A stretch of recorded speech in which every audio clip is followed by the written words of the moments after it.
Please feel free to put your questions in the Q&A function at the bottom of the Zoom anytime during the session, and we'll compile them and answer as many of them as we can during the last 30 minutes, towards the end of the presentation part of the session. A recording and follow-up resources will be posted on our ACPS YouTube channel after the session so you can revisit and share. Our panelists this evening include a higher education partner, community partners, and ACPS leadership who will share student and family wellness perspectives. Representing ACPS leadership, Miles Nelson, Coordinator of Mental Health and Wellness for ACPS. In addition, we are so happy to have our higher education partner, LeBaron Burwell, FEEP consultant, UVA Health, as well as community partners, Nicole Jones, audiovisual specialist, Albemarle County Local Government, Shanice Bradford, Director of Community Engagement, Ready Kids, and Zarina Burge, Director of Prevention Services, Region 10 Community Services Board. All of our work and everything we do in ACPS is centered around our strategic plan, Learning for All. Our vision: learners are engaged in authentic, challenging, and relevant learning experiences, becoming lifelong contributors and leaders in our dynamic and diverse society. Our mission: working together as a team, we will end the predictive value of race, gender, and special capacities on our children's success through high-quality teaching and learning for all. We seek to build relationships with families and communities to ensure that every student succeeds, and we will know every student. Our values: equity, excellence, family and community, and wellness. Our goals: thriving students, affirming and empowering communities, and equitable and transformative resources. This evening's session touches on all three of our goals: thriving students, affirming and empowering communities, and transformative resources, with an emphasis on thriving students. Now I'm going to turn it over to our panelists, and we'll come back in a short while to answer questions afterward. Miles Nelson, Coordinator of Mental Health and Wellness, ACPS, will be first to present. Also, Miles will come back later in the presentation to speak. Good evening, everyone. I'm really glad to be here. Thank you, Daphne. I'm so glad we have this time together to talk about something that impacts all of us, our mental wellness. In our schools, we are fortunate to have supports in place that meet the individual needs of students. Later today, I'm going to share a little bit more about our mental health support specialists and our school counselors and how we can help students who may need a little bit of extra support. We're going to also be joined today by our community partners, which you've heard, Mr. LeBaron, who will speak about mental wellness, what it means, and how we can work together to reduce stigma that sometimes surrounds it. Being mentally well is not just about struggling, it's about staying connected, checking in with each other, creating a school culture or a community culture where it's okay to ask for help. We also have with us Nicole Jones, who's going to share a testimony about mental health and how we can all take proactive steps to support ourselves. Then Ms. Bradford, who will talk about Ready Kids. It's a local counseling agency that offers valuable resources right here in our own community. Then all these conversations connect directly to the work we are doing here in our schools to support students and what our students are learning through things like Teen Mental Health First Aid. Ms. Burge will guide us through how this program empowers students to recognize signs of struggle among their peers, how to offer support for encouraging mental wellness, or helping connect with someone to support them when needed. Ms. Burge will also touch on other supports within our schools and our communities that focus on mental wellness. So as we move through today's presentation, I invite you to keep one question in mind. Why and how do we take care of our mental wellness? And when we need help, how do we reach out? So with that question framed, I wanted to bring this data to the forefront of our conversation. When we talk about why this conversation matters, it helps to look at what our own students are telling us. So in 2023, about 30% of ACPS students, ACPS middle school students, said they felt so sad or hopeless for 2 or more weeks in a row that they stopped doing their usual activities. Nearly 1 in 10 said that they had seriously considered suicide. As our most recent data here in 2025, these numbers have improved, but they're still far too high. So 23% of our students, of our middle school students, said they felt helpless for 2 or more weeks still. And nearly 7% said that they still had seriously considered suicide. Each of these numbers represents real students in our classrooms, our hallways, in our community. And that decrease in hopelessness and suicidal ideation speaks volumes to the work that our school counselors, our mental health support specialists, all of our educators, our teachers, our administrators are doing and still need to do to support our students.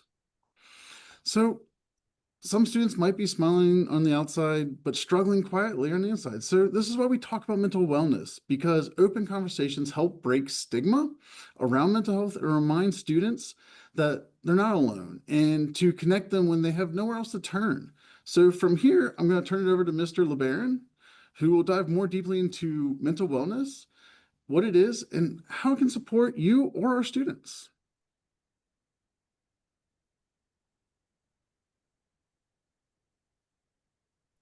Awesome. Thank you, Miles. Thank you, Miles. Thank you, Daphne. Thank you, Matthew, and the rest of the panelists. You can go ahead to the first one. And so, as they said before, I work with the Faculty and Employee Assistance Program at UVA, and what we do is we serve as a benefit to the employees of UVA and UVA Health, to be a support system. It's a support. Basically, they reach out when they're going through things or before they start to go through things, and we help them find the resources. So I serve kind of in the middle of, if there's a therapist that holds space for them and help process emotions and traumas, and then social worker helps find resources and things like that. Well, we sit right in the middle where we do a little bit of both. And so this is some of the same things that I talk to some of the employees about, and some of the presentations that I give around grounds. And we can go forward. So today, very simple. I'm here for a good time, not a long time. And so the main thing today is to understand the concept of mental hygiene. And when I say the 2 words mental hygiene, some things start to come to mind. And so understand, just to hear that phrase and know what it means, that's number one. Analyze the daily impact that mental hygiene practices can have on your overall mental health. And that's your emotional resilience and cognitive function, right? Emotional resilience too, we may use that word, you may hear those words put together, but that's really, how can we regulate ourselves, right? Can we get knocked down, or can something happen that we don't necessarily like, and do we have the ability to bounce back? And then I'll also talk about a few techniques that you'll be able to use. You can go to the next. So first and foremost, what we'll do is start a check-in. And so during this part, your chat feature will be available. I'm going to give you like maybe a minute and a half after I explain this, for you to check in the chat feature. So now I'll tell you what I want. I want you to be able to put that 1 to 5, and you can say 3.5, you can say 4.1, you can say 4.5, and that's just a check in to see how you are today. And then the thing that I would want you to put inside of that as well. So it would say a number and what's something that can happen today that'll make that number increase. So for me, I'm about a 4.2 right now. And the thing that's going to make me better today is when I fix my food, when I finish here, and I put my food in the oven, that's going to make me a lot better, a lot happier person today. So I'm gonna give you a few minutes to check in, answer these questions. You don't have to write all 3 of them down in the chat, but this will help us get started with a little bit of a practice, so we can talk about it and see what it does. So I'm going to start some music here for a second, and Ms. Daphne is going to open the chat. I'll start the music here, Ms. Daphne. And so if you can, the chat should be open to you to be able to put your numbers in.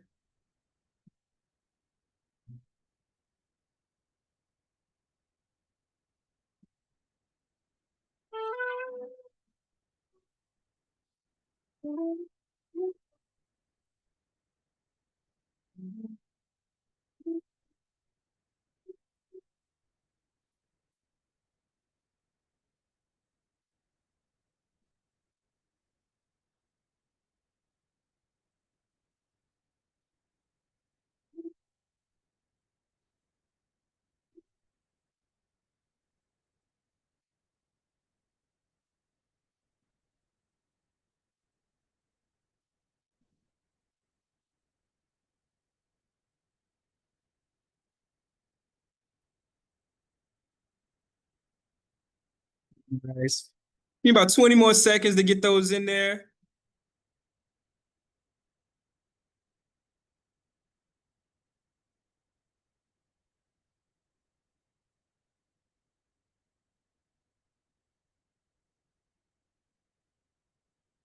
All right. About 10 seconds and then we'll come back.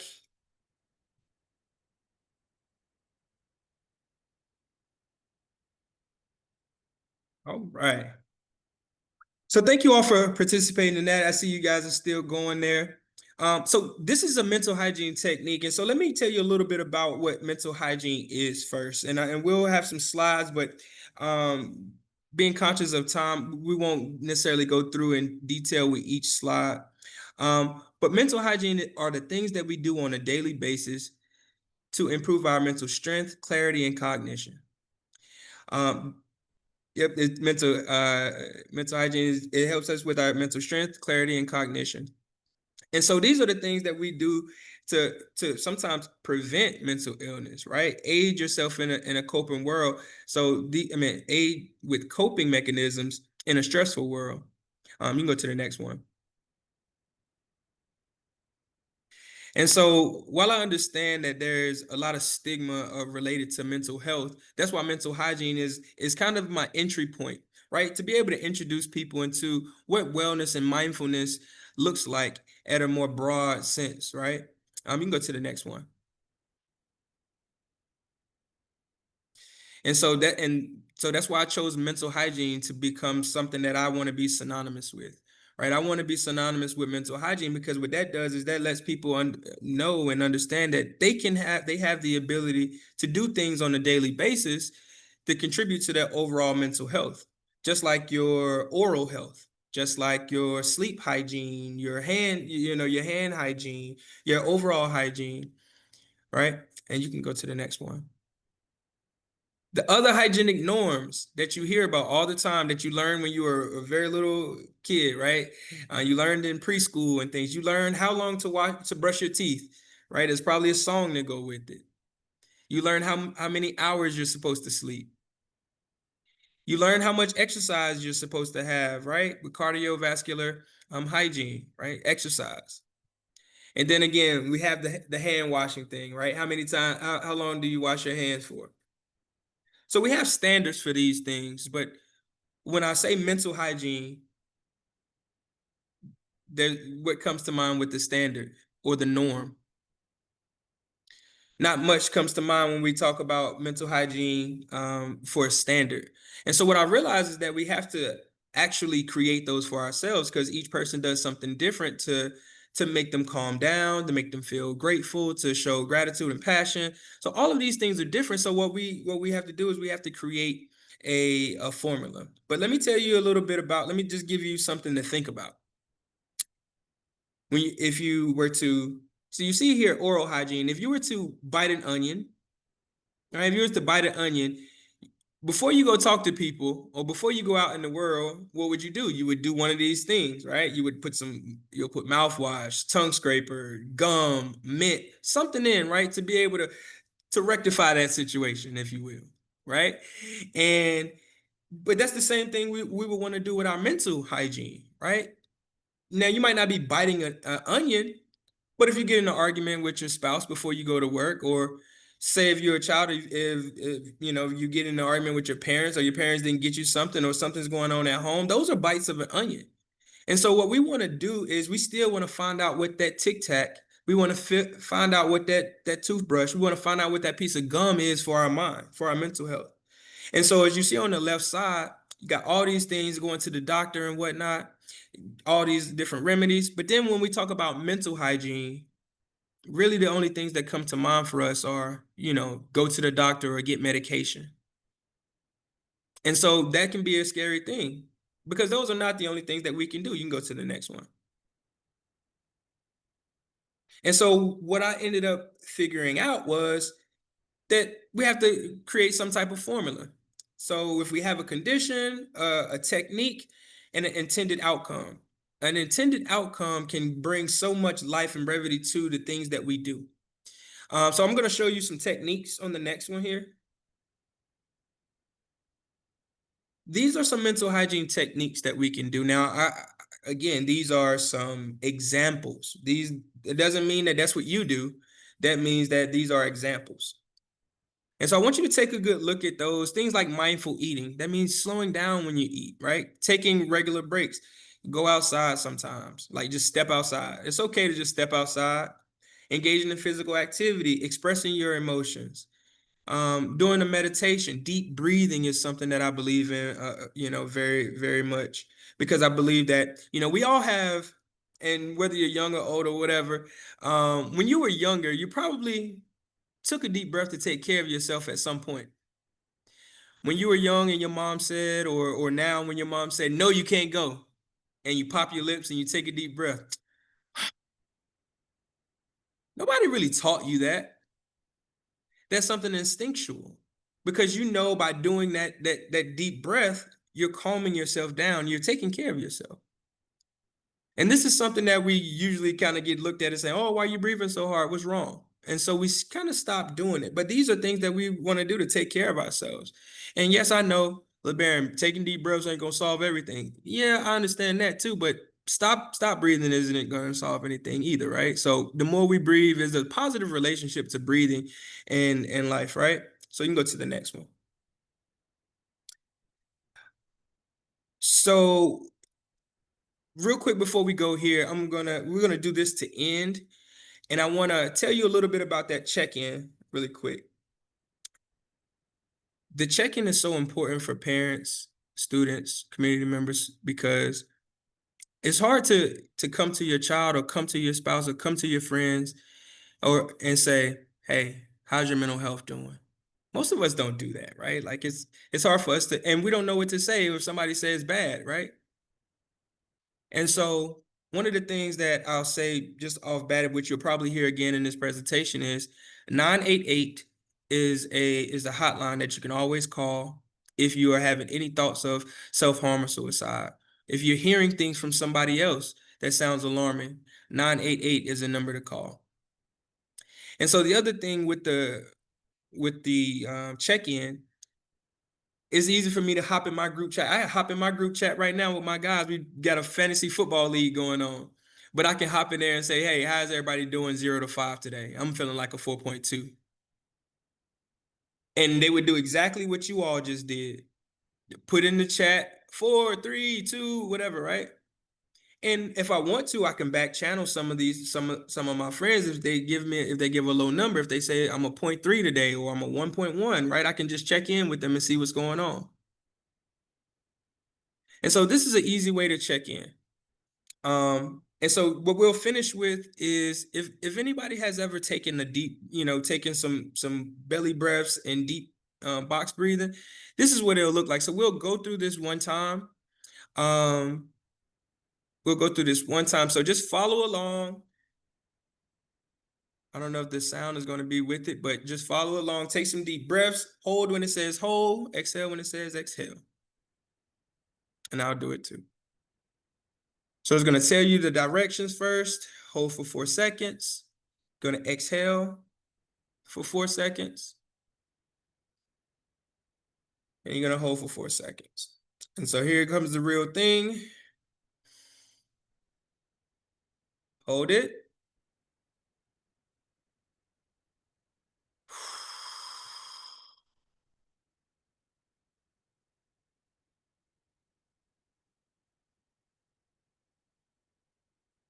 One more time around. And exhale. And you can stop it right there, Ms. Daphne. So that's called box breathing. It's called box breathing, and this is something you can do at a moment's notice. Even if you feel really nervous, you feel unsure of yourself, you feel like you're having bad thoughts, doing this box breathing can give you the time and the space to sort yourself, sort your thoughts. Because that's really what's happening, right? There's a lot of things building up, and sometimes you just need a second. And this provides that pause that we all need sometimes. And so again, mental hygiene is the things that we do on a daily basis to cater to our mental strength, clarity, and cognition. And every time you brush your teeth, think about, dang, I do this every day for my teeth, but what am I doing for my brain? And so this will help put this into your daily routines. This will give you that thought like, man, I just had a bite of an onion right in the parking lot. Like somebody pulled into my parking spot and I'm PO'd, right? And so what we may need to do is take a deep breath to serve as our breath mint. Thank you so much for listening today. There's gonna be a lot more information. If you have questions about anything that I've talked about today, I think we'll be having a question and answer portion a little bit later. So thank you so much. I know I'm kind of running up on my time, but thank you all so much.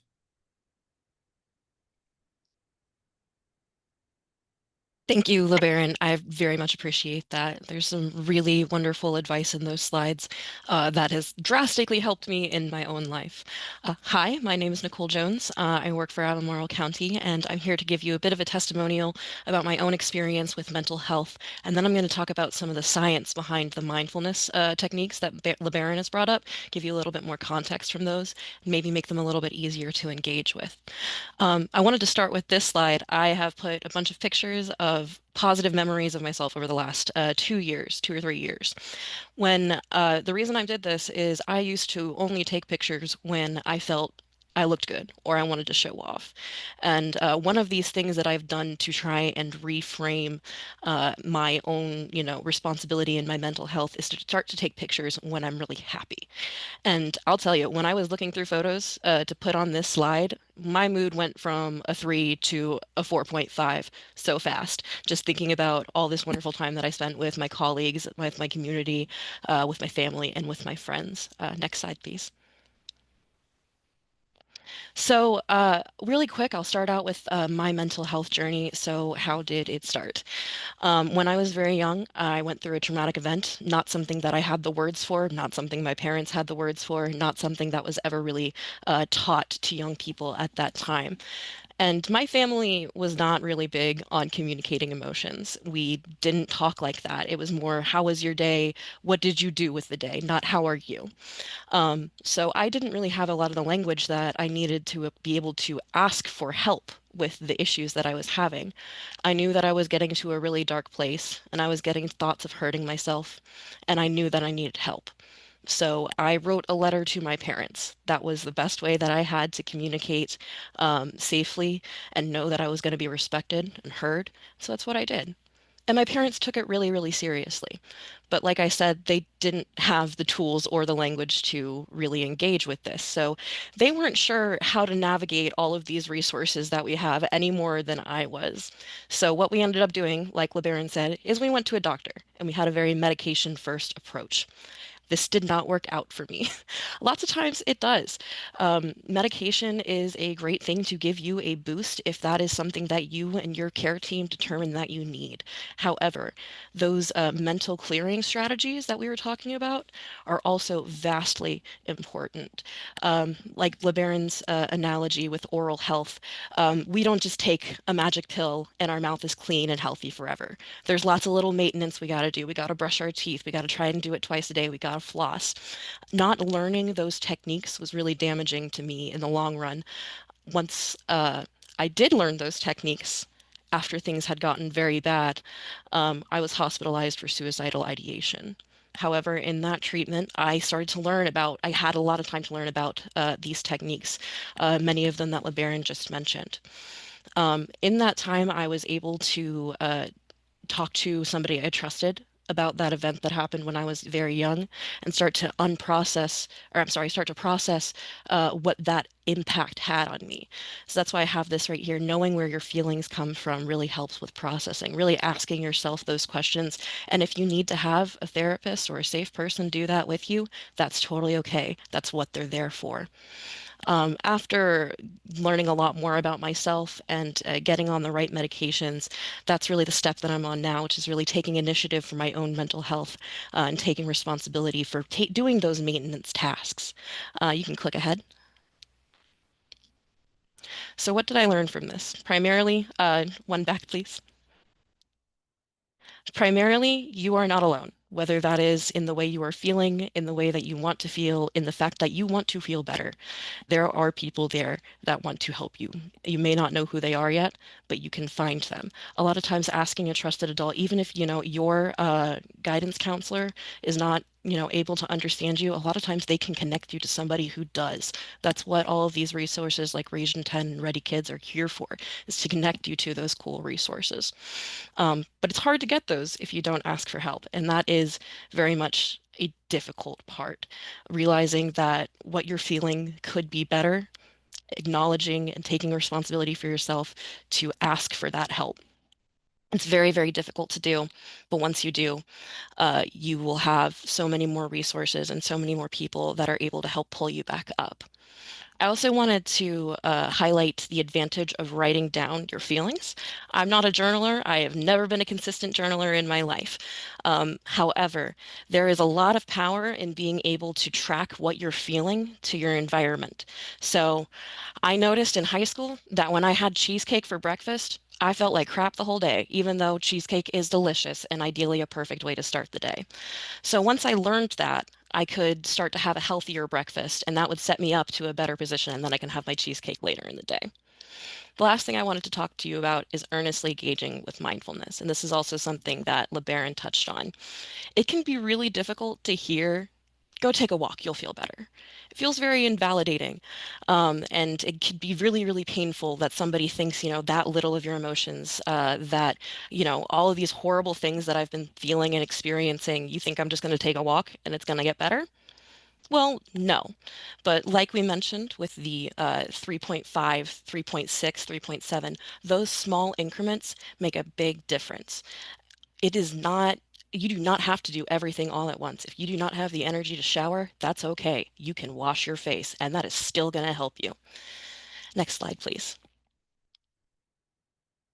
So I wanted to go over some key hormones. So these are neurotransmitters in your brain that help with mental health. So the first four I'm going to go over are what's called the happiness chemicals. This is a vast oversimplification, but for me, it really helped to understand that all of these techniques that LeBaron pointed out earlier very much chemically and physically change your body and change your mind for the better. So the first one I wanted to go over is, you've probably heard of most of these, dopamine, and that's our reward hormone. That's checking something off your to-do list or getting a good grade on a paper that you worked really hard on. That's what drives us to continue being lifelong learners, to continue doing better for ourselves and for our community, and that sense of satisfaction we get when we've done a good job. There's also endorphins. There's 100 years of data linked between how physically active you are and your mental state. I like to do assisted push-ups every day. I'm not very good at them. I do them at an angle, but man, they do make me feel drastically better. Not only do they reduce inflammation in your body, but they can help alleviate your anxiety and depression by bringing you up. Serotonin is a regulation hormone. So this, when we're talking about things like deep breathing and meditation, a lot of that is serotonin, keeping you calm, keeping you confident, and keeping you cool. I've listed window of tolerance here, and what do I mean by that? When I say window of tolerance, I'm talking about that area, that emotional area where you can function and really be your best self. You feel in control. So you're not high up in the clouds, you're not super anxious or super angry, you're not, overstimulated, and you're not below your window of tolerance. You're not hopeless, you're not depressed, you're not overly tired. You are within an area that you feel comfortable. And a lot of these activities that we've talked about and we'll continue to talk about will help you raise gain your window of tolerance. And that's talking about emotional resilience as well. Last fun one I want to talk about is oxytocin. That's what you get when you hug your cat. That's what you get when you pet your dog. That's what you get when you tell your friend you love them. That's how our physical affection really impacts our mental health, how our trust and our social bonds help us feel like we belong and like we are within a community that cares about us. Last thing I wanted to introduce is cortisol, which we're going to use as a catch-all for the stress hormone. When I have a due date that I don't think I'm going to meet and my body starts to get really tense and I get little shakes and it really manifests in my shoulders for me, that's cortisol. That is stress. Next page, please. So what I've listed here are some of the activities that LeBaron mentioned and the physical effects they have on your body. These are measurable effects that you can see in studies repeated over and over and over. They are demonstrably effective. So establishing a routine. The best example I have for this is going to sleep and waking up at the same time. It creates a predictable pattern for your body so it understands, your melatonin production or your sleep hormone production is in concert with everything else you're feeling. You know when it's time to go to school. You know when it's time to start winding down without having to check in with your body as much. So establishing a routine can make things predictable and help you feel calmer throughout your day. Engaging in physical activity, like I said, it gives you tons of endorphins and those feel great. It also gives you the satisfaction of a job well done, of going on a walk even though you didn't want to. Those can absolutely uplift your mood pretty much immediately, and they have a very great effect long term as well. Limiting news consumption. So watching the news, if it stresses you out, is going to increase your cortisol amounts. And I put this here because I know a lot of us feel it is very important to be connected, myself included. And that cognitive dissonance between, okay, well, how do I take care of myself and how do I stay engaged in my community at the same time can be a really difficult line to discover. And unfortunately, most folks have to discover it for themselves. I would recommend, if you are somebody who needs to engage in news, do it in the midpoint of your day, not at night, maybe in the morning, and maybe use some of these other techniques to bring you back down more within your window of tolerance afterwards. Focusing on your local community can also be a great way to minimize the stressor of that. I like to focus on Virginia local politics personally. Deep breathing, and LeBaron hit on this perfectly, is so cool what it does to your nervous system. I tried not to get too in the weeds here, but it very much does calm down what is called your parasympathetic nervous system. When you take a deep breath, it is a whole reset. Your nervous system works off of electrical signals, and that just sends a chill vibe through all of them. It also will demonstratively increase your serotonin and reduce cortisol. Deep breathing is like LeBaron said, it's not something that we had to be told, but it is something that we kind of get trained out of. Even now, I'll have people ask me why I'm breathing so hard, and it's like, I'm not. I'm just deep. I'm just present. I'm just in the moment. And I like to regulate that. I like to make that normal. And, I notice that it helps other people start breathing deeper too. Mindfulness meditation. This was one of the most difficult concepts for me to engage with in my healing process. It feels very woo-woo to me, and I really did not understand how sitting there quietly could help. But giving yourself that space to process your emotions, to watch them and to let them go by, and to just let your body be calm really does increase your serotonin, that regulation chemical we were talking about, and widens your window of tolerance, increases your emotional resilience. Progressive muscle relaxation, I put this on here because a lot of folks deal with sleep issues, especially with screens. I know I sure do.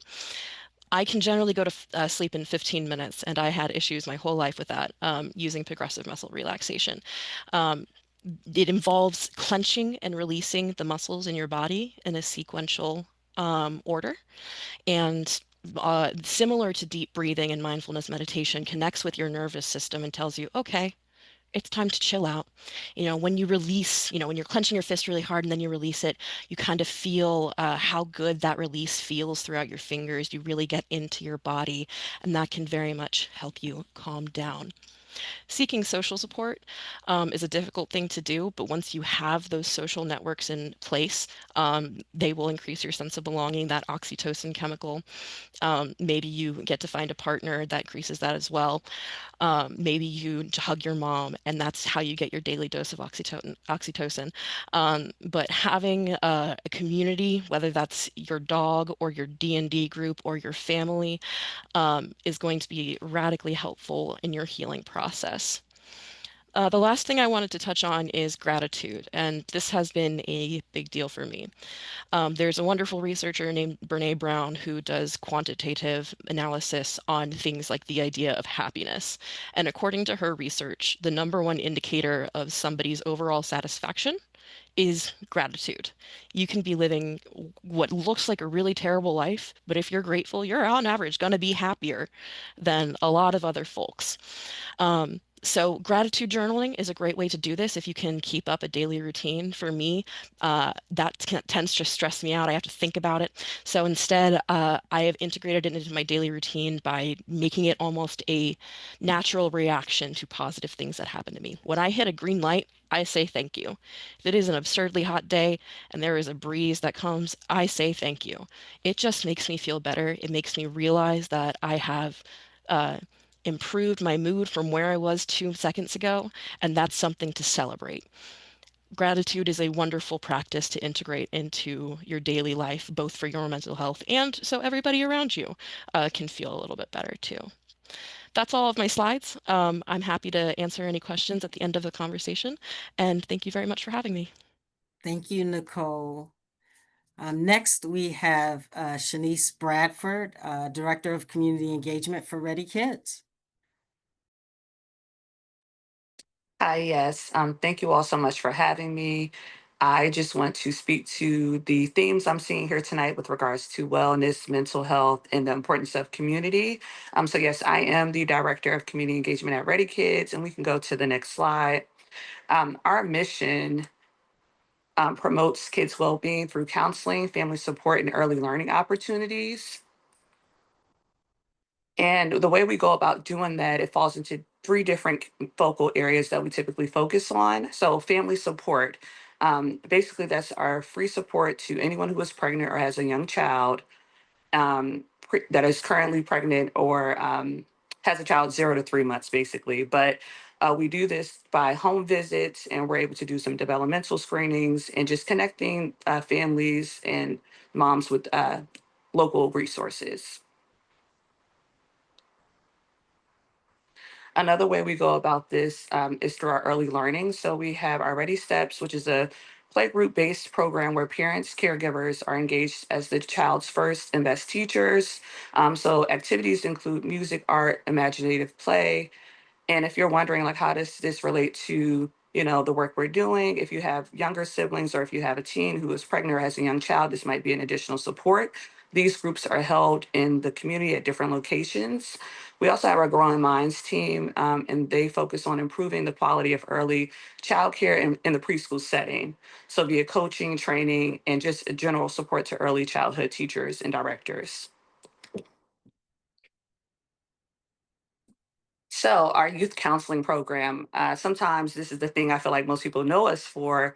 And what I was hearing earlier, we talked a lot about coping mechanisms. We talked about just the importance of gratitude and leaning on community.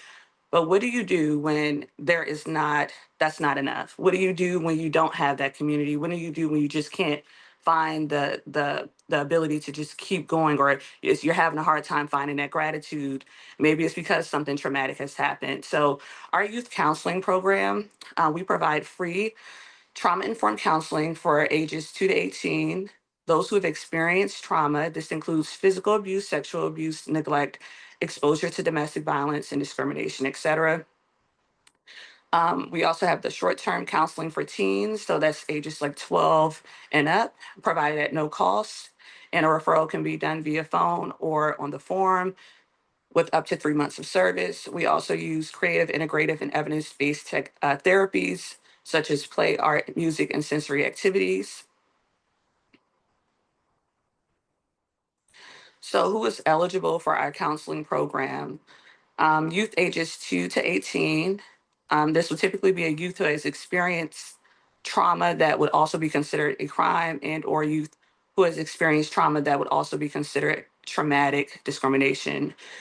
Youth is currently experiencing mental health systems that interfere with daily functioning. So we already talked about the various mechanisms students can put in place or families can put in place to maintain their mental health and to make sure they're having break routines to keep them kind of balanced. But sometimes when you're having a depressive episode, or sometimes when something traumatic has happened, this can kind of paralyze your ability to keep moving forward and to keep up with these daily routines. So youth who have also faced barriers to receiving mental health support will be eligible, and also youth that are ready to engage in therapy with adequate support systems in place relevant to their developmental need.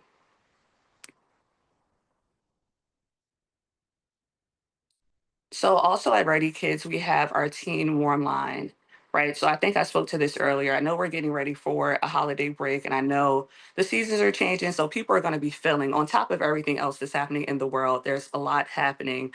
But the Teen Support Line is available to speak with teens when they're needing to discuss and process certain things and get connected with resources.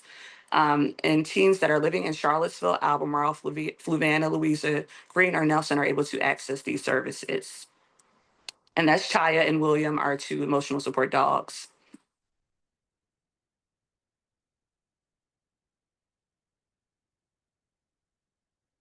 So our counseling and youth services.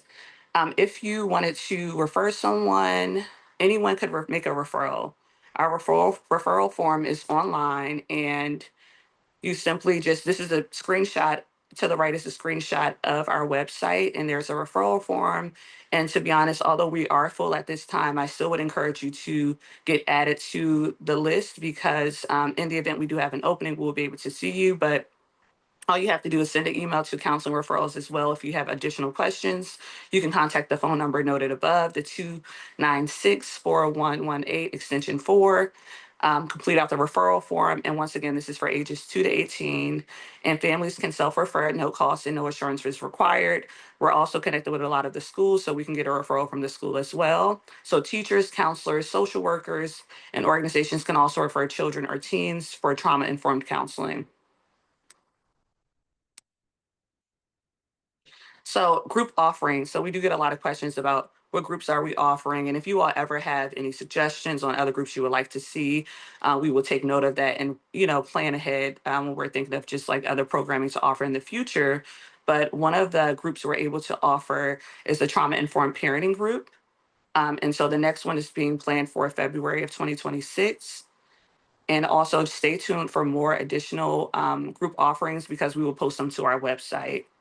So in the event you're struggling during this time, or something traumatic has happened and you're trying to get connected with a resource, or you need additional support, or you need an actual clinician, feel free to reach out to us.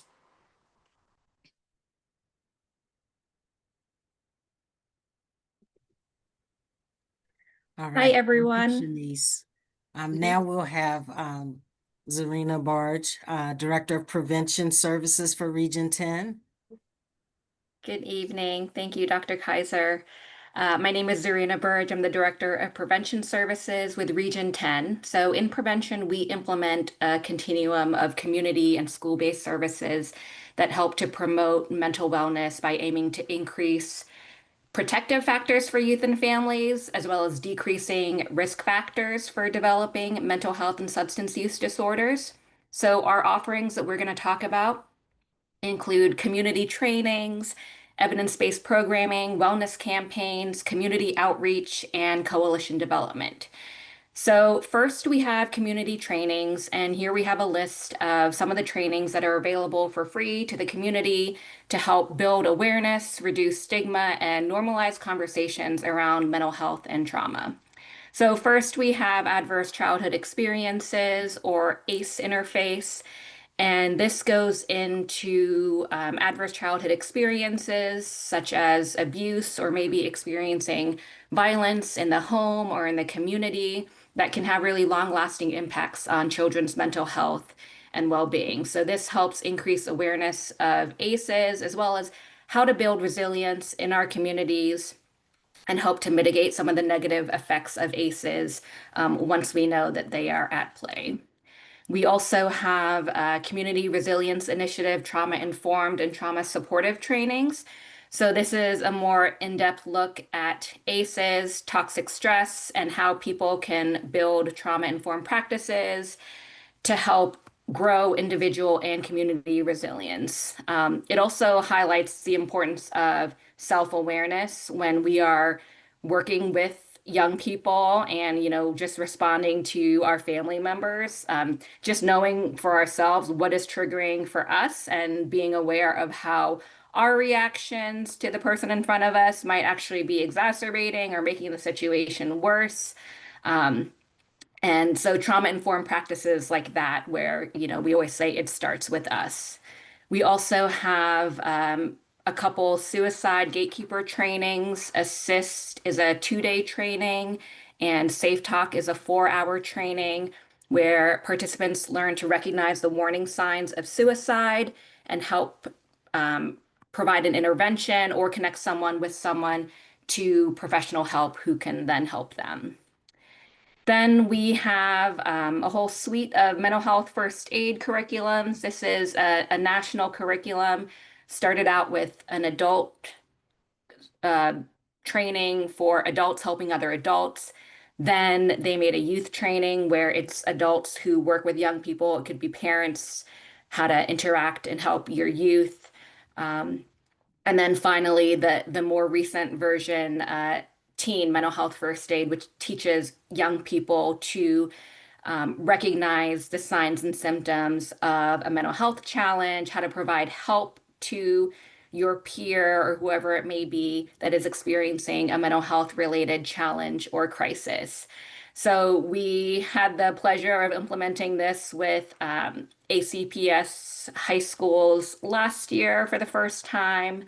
On the next slide, we can look at one of the components. This is from the adult and youth versions of the self-care action plan. So this is one of the strategies where we encourage all participants to kind of come up with that individualized wellness plan for themselves. And this one is based on the 8 dimensions of wellness as defined by the Substance Abuse and Mental Health Services Administration.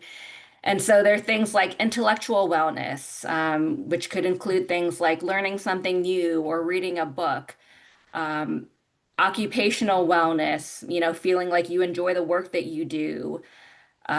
Environment could be getting time out in nature, but it could also be, making the space around you conducive to wellness. It could be emotional, maybe taking time to work on your emotions or go to therapy. So I won't go over each of these, but this is just an idea of the strategies that we ask people to kind of create their own self-care action plan or, mental hygiene action plan, whatever you want to call it, in order to keep yourself well, because we know that when we are taking care of ourselves, we're better able to take care of others.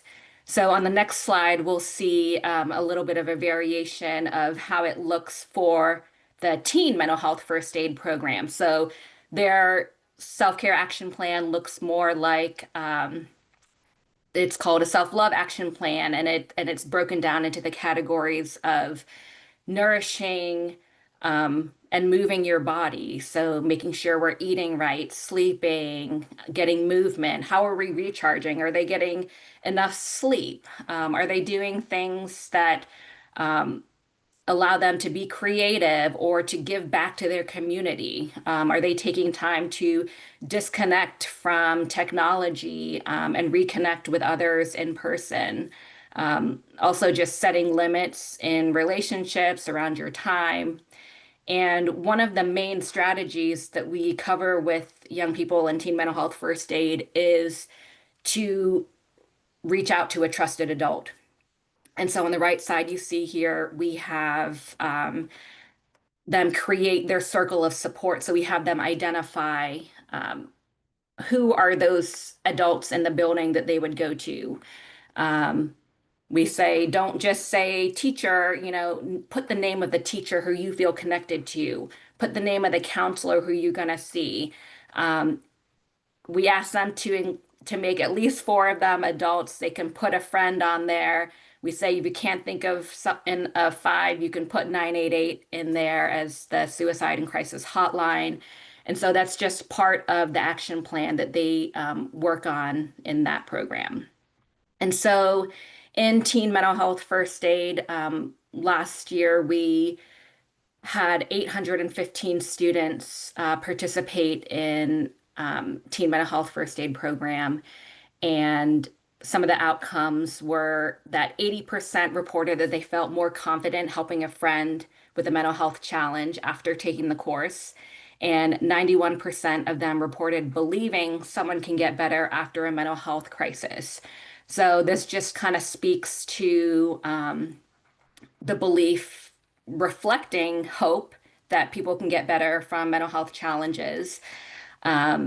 And just a reduction of stigma. So a lot of the 3 sessions that we spent with them was just about letting them know that there is help available, there is hope for recovery, that recovery is not just likely, but it's probable. And then just continuing to have conversations around mental health really helps to reduce the stigma and increase the likelihood of help-seeking behaviors. On the next slide, I'm going to talk a little bit about our student assistance program, which is a school-based service available in ACPS high schools that implements school-wide prevention initiatives, presentations, and trainings. They also offer evidence-based programming and support students individually and in small groups to address topics such as stress management, healthy relationships, substance use, and more. So students may self-refer to this program, or they may be referred by their school counselor, administrator, teacher, or parent. So some of the things that they work on are mental health and wellness promotion. Instead of just focusing on all the things that we don't want them to do, we want to provide them with the information and skills that they need in order to stay healthy and promote wellness for themselves. We do provide substance use prevention education and school-wide information and awareness raising. This might be in the form of monthly newsletters. You see an example here, Bullying Prevention Month.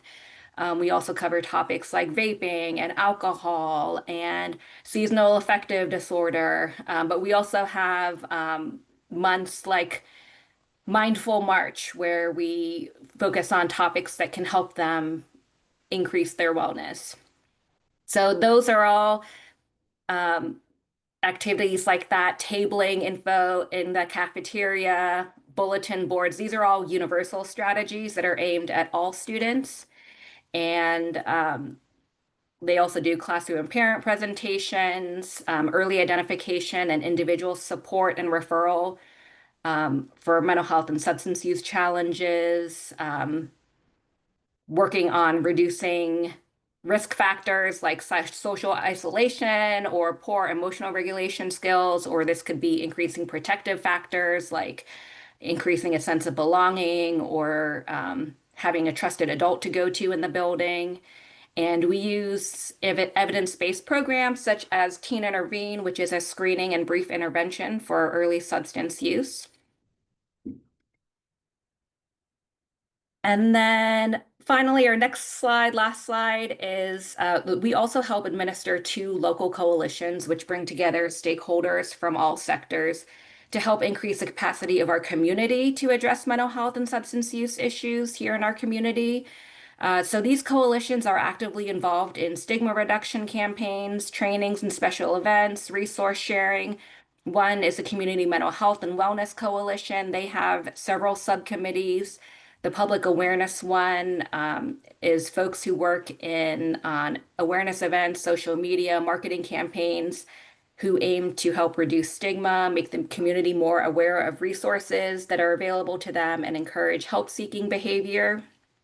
There's a service system committee, which helps to address gaps in community services and reducing some of the barriers that people have to accessing care. There is the Arise Committee, which works to address interpersonal, institutional, and systemic racism in the mental health system and helps promote cross-racial conversations and offers training and tools to local organizations. There's an opioid stakeholder committee to address the growing opioid and stimulant use crisis in our community, as well as the newest subcommittee of the Trauma-Informed Community Network, which is dedicated to educating the community about the impact of trauma and then encourage efforts to build individual and community resilience. And ACPS school partners have been an integral part of all of these coalitions. We also have a suicide-specific coalition that really helps support some of our local suicide prevention efforts. And again, lets people know about what resources are available. We have a resource card with local helplines.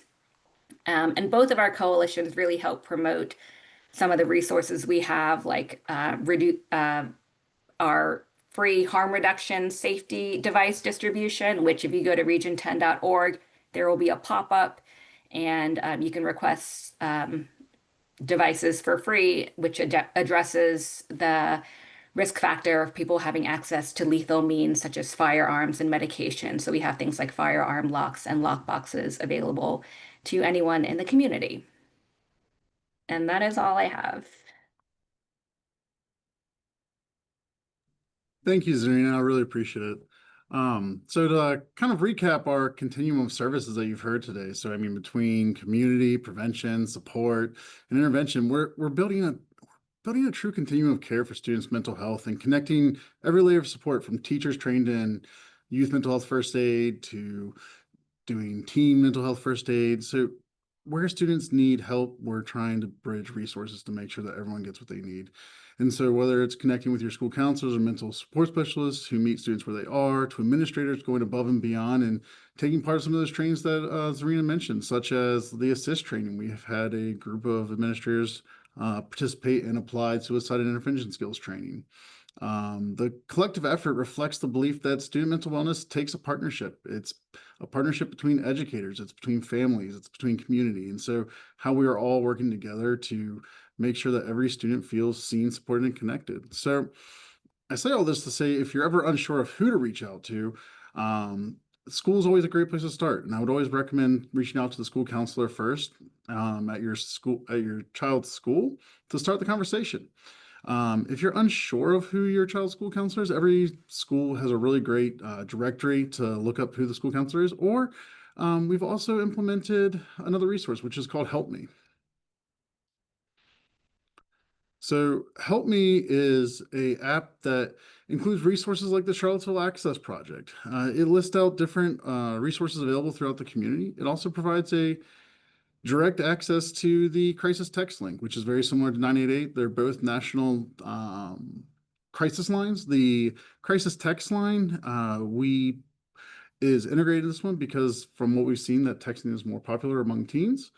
And so that provides a 24-hour access to a crisis text line where if there is a serious concern that they have someone that they can check in with. The last box you'll see is the Ask for Help box. This is where the Help Me app really shines for ACPS because this goes directly to our schools. So it sends a confidential message directly to your student's school. So staff can assist you and connect you with someone that you can. So if you're looking for the school counselor and you're not sure how to connect, there's always that little flag right there on the right-hand side of your school's website.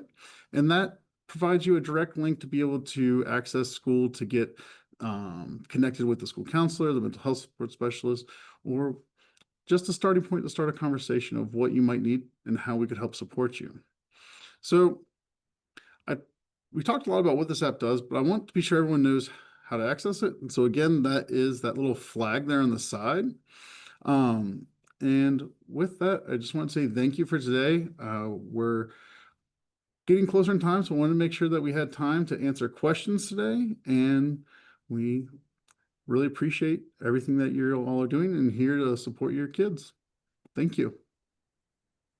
Thank you so much, LeBaron, Nicole, Shanice, Zarina, and Miles, for your presentation this evening. You've been informative and provided the community with valuable information.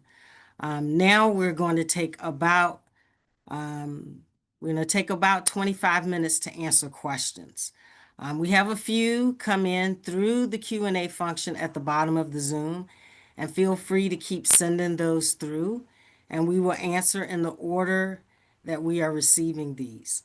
However, do feel free to email the superintendent's office at k12albemarle.org email address if you feel you have further questions or do not get an answer due to the lack of time.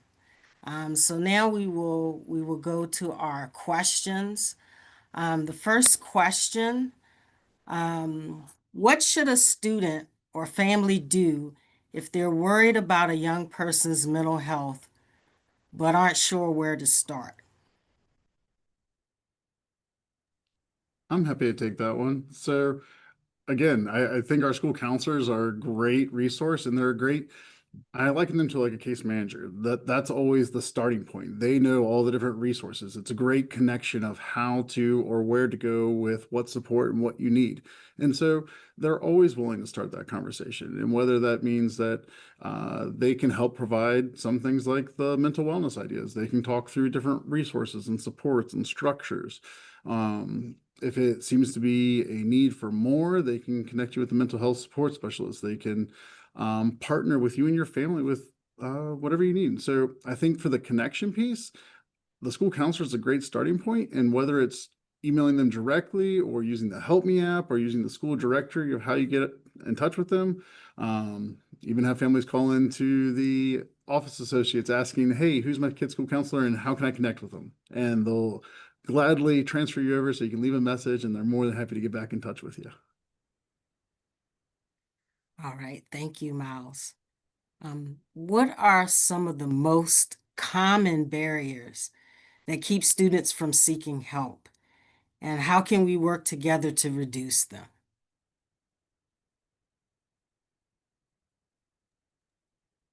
I think stigma is something that we have mentioned quite a few times in this presentation.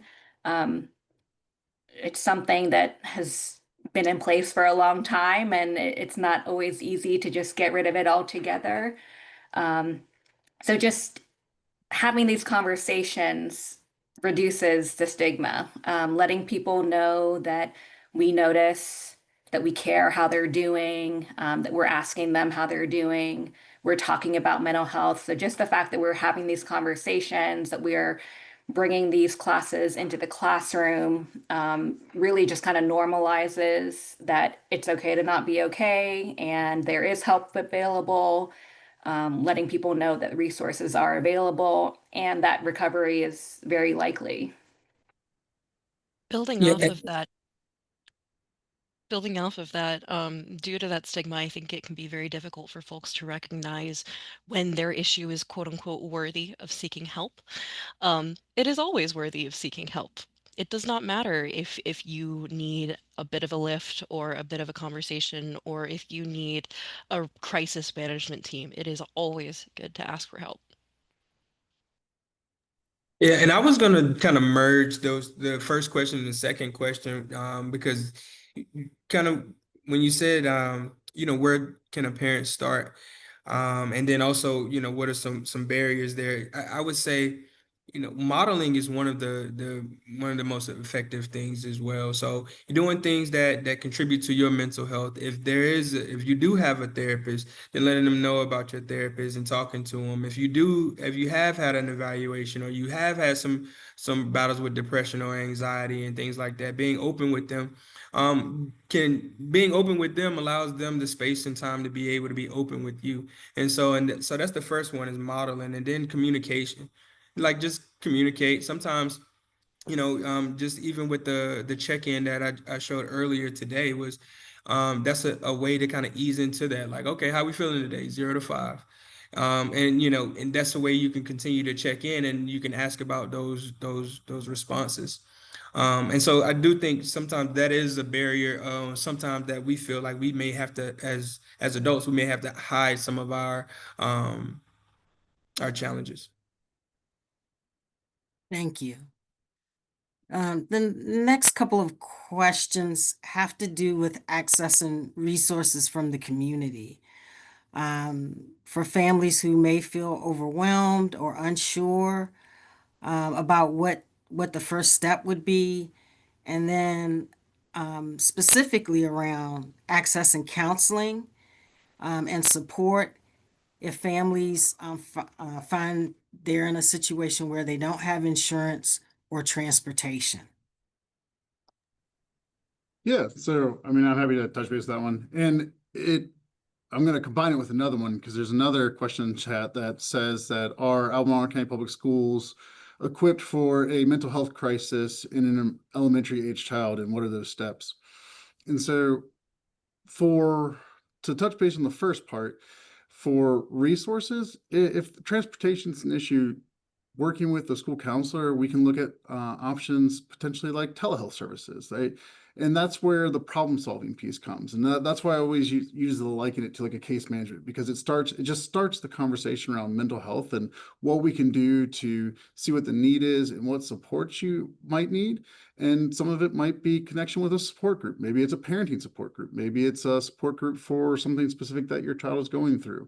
And so all those different pieces, it's really looking at how we wrap around and find what's specifically needed there and how we start that conversation. And so involving the family is always one of the forethoughts that I have. And to jump to the next part about are our elementary schools prepared? Absolutely. We have a school counselor in all of our schools along with a mental health support specialist. So that combined team is really there to support and has the expertise and training to help support and train staff and support and work with parents if there's ever a specific need.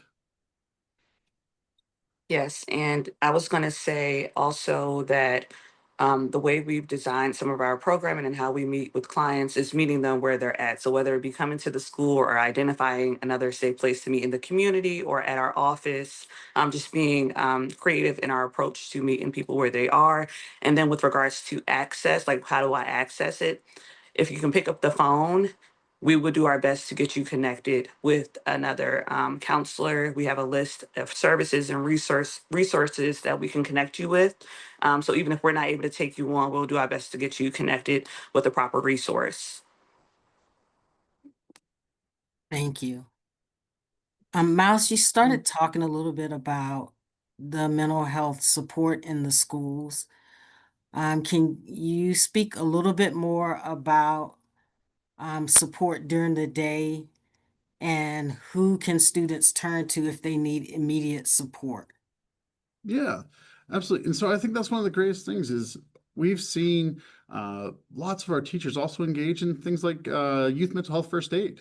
So a lot of it sometimes isn't always the uplift of I have to talk to a therapist right now, but it's I talk to a caring, trusted adult. And so we have lots of trainings through like Region 10 and the trauma informed and response of how do we just meet someone where they're at. And so we've gone through lots of different iterations of how do we support. And so schools are very focused in our school climate. And so from there, it's again, just meeting the kid where they're at and finding out what that need is specific to what that angst is at that moment. And so I'm struggling with words right now because it is a broad spectrum. Sometimes it is just the caring adult. Sometimes it is something more like suicidal ideation. And how do we broach that conversation and how do we support meeting those needs to make sure that kid's safe? And so it looks very different across the spectrum of mental health services.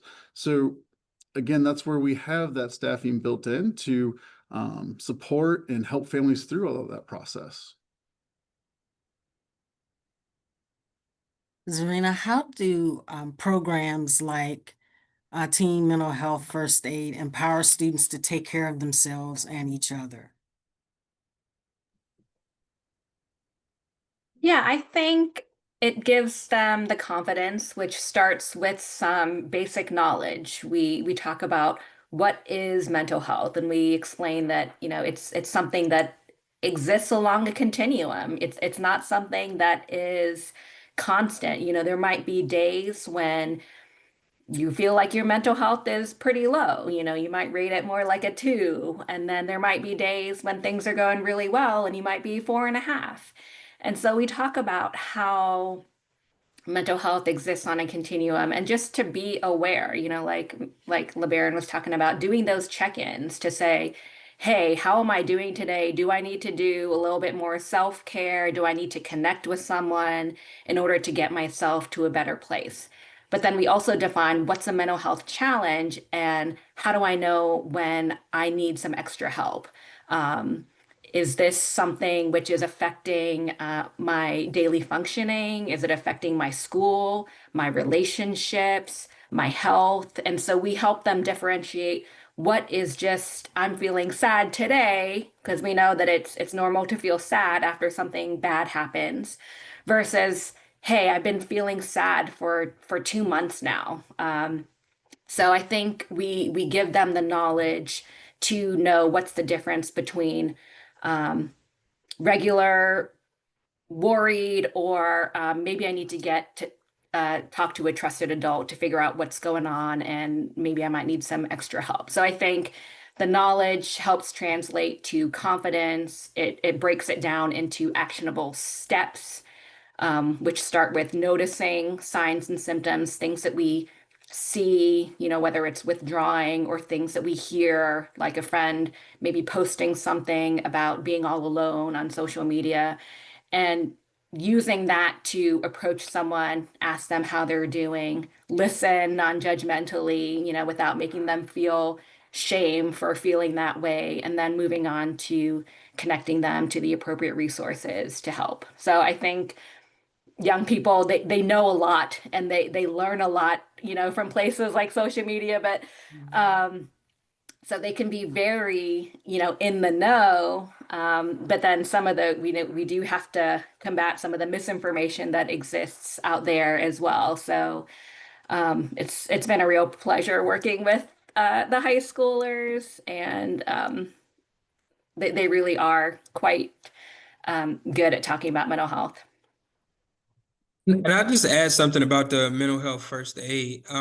Because I got, certified in that as well. And but one thing that it helped me with, and I've heard this from other people that have been certified in it, is that it gives the confidence, like Zarina said, and then it also simplifies too, and it lets you know, like, because there's so many things, just like, and that's why it's called first aid. Is like there's so many things to, like, you can think of when something happens, right? And you feel like you got to take it all on, and you got to do this big thing, and you got to even in the work that I do, sometimes people come in a very elevated state and you feel like you got to do a whole lot. But one of the big things that you learn in mental health first aid is sometimes it's the listening, it's the being there. It's the most of the time it's just the listening and the being there. Because most people can figure some things out on their own if they have the space to do so. And so sometimes they have to clear it out so they can find the room to and so they can find the capacity. And so that's one of the biggest things I've learned from this, the mental health first aid.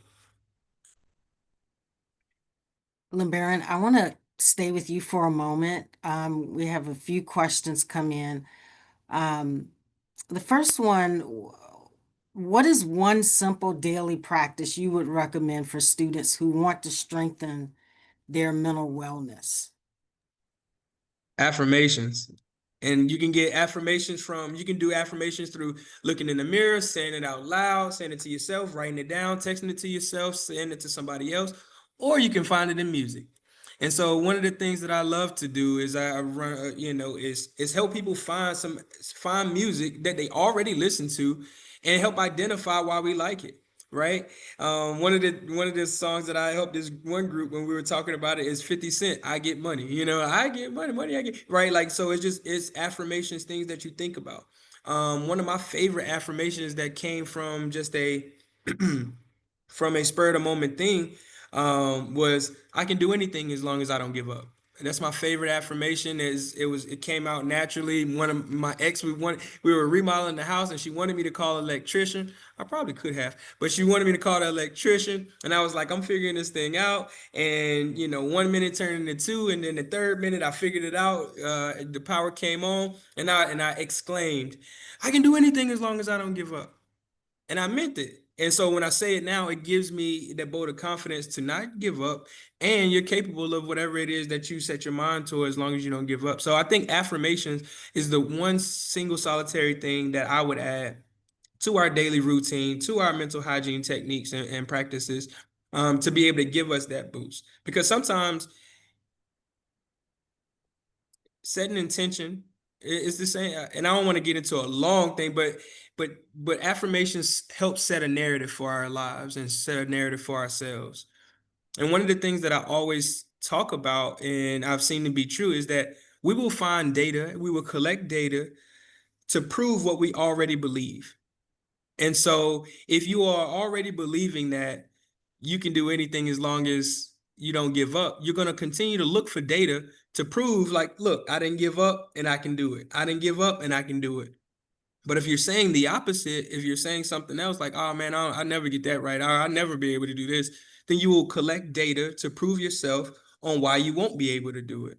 And so I always say, you're affirming something regardless. So might as well affirm the positive things about yourself, so we can start to look for that data and prove to ourselves that we can do whatever it is that we want to affirm. And then just another question, LeBaron. How can families create routines and home environments that support mental hygiene and emotional resilience? I think the communication, simple changes to our vernacular and our wording at times, and so things like, if they got, they got they got A's on their report card, or they score home runs, definitely we want to celebrate them for doing well, but we want to highlight the effort. We want to highlight the things that they can control all the time, because what ends up happening is that, so that's just one thing. That's like the verbiage and the vernacular that we use. The other is continuing the communication. When we speak to each other, saying, using I statements, right? Because I do think, well, I know, like, sometimes, as a young person, you do feel like people are always telling you what to do and telling you not to do this and that. And so I think sometimes in the household, we can tell people how we're feeling. If we can tell young people how we're feeling, and then they can, again, it's about modeling. Modeling. They can tell you how they are feeling. So I think those practices are good. And then overall, I think the first thing that I showed you all was the check-in. Those I'm telling you, I've seen them work, and there can be some changes. It doesn't have to be the exact check-in that I do, but it can be something that when you are with your family, those questions are easy to ask at times. Like, okay, what's something you proud of in the last 7 to 10 days? And they can be like, well, I did do all my homework all week. And we want to celebrate that. Even though, now, I will say, my mom would have said, well, that's something you're supposed to do. Well, we don't always do what we're supposed to do. So I'm proud of myself for doing it, right? And so that just continues to share gratitude. Even when we're in spaces with people all day and every day, we don't get to express ourselves completely sometimes. And so this piece that we can express our pride and our gratitude for some things that we've done creates a safe space. Like, now, I'm proud of myself. Oh, you know what? I'm proud of you too. Right? Because when was the last time you told somebody that you were proud of yourself? And so creating these environments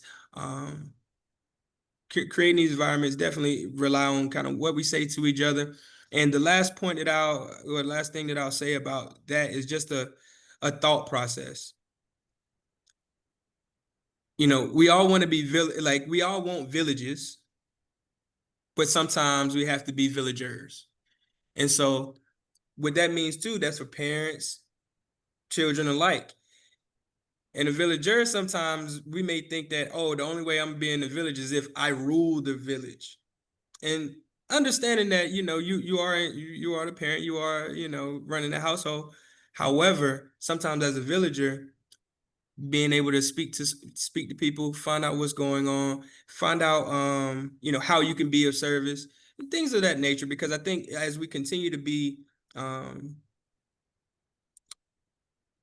a safe space for other people and for our kids, um, you just start to see them open up and be able to tell you more and more. Probably end up telling you more than you want to know at times, but once you open it up, I think it just continues to flow.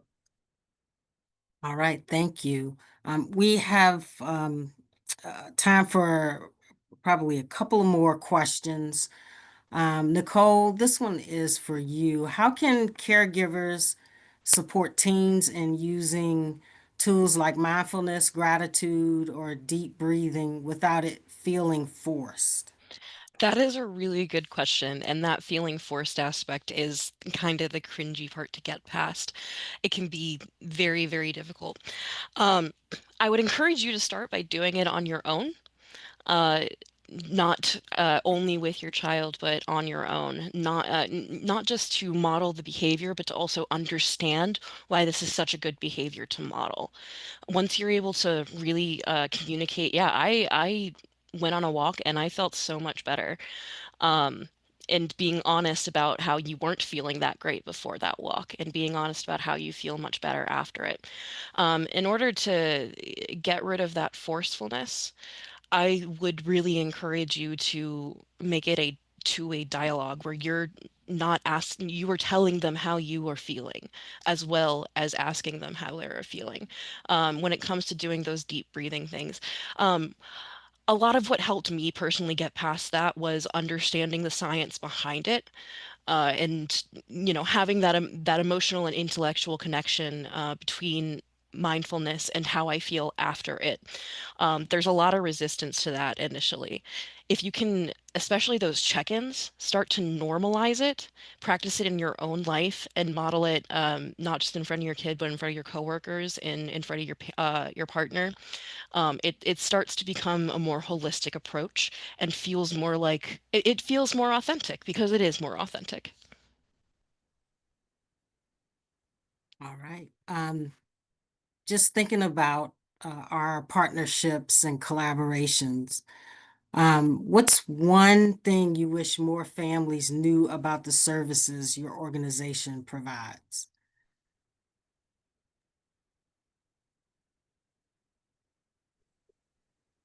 I would say for Ready Kids, just that we try to meet people where they are and be flexible even with scheduling, and that we're free of charge.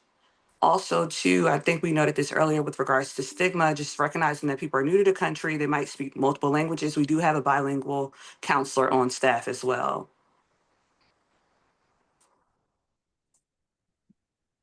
Well, For will you go ahead? sorry, I was gonna say for Region 10, I was just gonna say letting families know that we are considered the behavioral healthcare safety net. So we'll serve anyone regardless of ability to pay. So it is a medical service often, so they will bill insurance if it's had, but um, also if someone doesn't have insurance, th they won't be turned away. So that's just something to keep in mind. And then things like the student assistance program in the schools, those are also free of charge, not connected to medical service in any way. And I'll just say, with UVA FEAP, Faculty and Employee Assistance Program, we do have contracts with a lot of organizations around the city. So check with your employee assistance provider and see if it will. Either way, check with your employee assistance provider, and we may have a contract with you all, because I do think this is a great first step. And any EAP program is going to be a great first step to find support and be able to sort out some of the challenges that you may be facing. All right.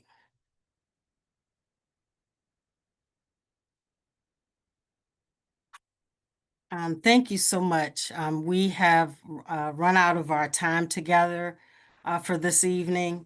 Again, you can see that if you need to submit additional questions or request additional information, if you would submit that to superintendent's office at k12albemarle.org to request information or questions. Briefly to close, I would like to remind you that we will continue our conversation around student mental health and wellness in January. However, before doing that, I would like to thank our panelists for their time, Dr. Haas, Ms. Ryan, for attending this evening. Ms. Ryan is community engagement on the local government side, so thank you for joining us. Gary Moore for technology support, Corey Yeager for interpretation, and special thanks for Miles for managing the slide deck. As I mentioned at the beginning of the session, we have recorded this session and we will send it out to our entire community. The session will be up on our YouTube channel, so you will have access to it. I can't encourage you enough. Again, if you have any additional questions or would like to request additional information, to submit that to superintendent's office at k12albemarle.org email address. And again, thank you for spending your evening with us and for engaging so thoughtfully in this important conversation. Tonight's session is just the beginning of a larger community effort to strengthen the mental health and wellness supports available to every student in Albemarle County Public Schools. Your questions, your presence, and your partnership truly reaffirm that we are strongest when we work together on behalf of our young people. We hope you will join us again as we continue this conversation on Wednesday, January the 28th for part 2 of our community conversations on mental health and wellness. That session will deepen our exploration of supports, strategies, and resources. And we look forward to building on that momentum we've started here tonight. Thank you once again for your time, your care, and your commitment to our students and families. Have a wonderful evening, and please reach out if you need additional information or support. So thank you. Thank you, everyone. That was a great panel. Thank you, Dr. Kaiser. Thank you. Thank you. Thanks, everybody.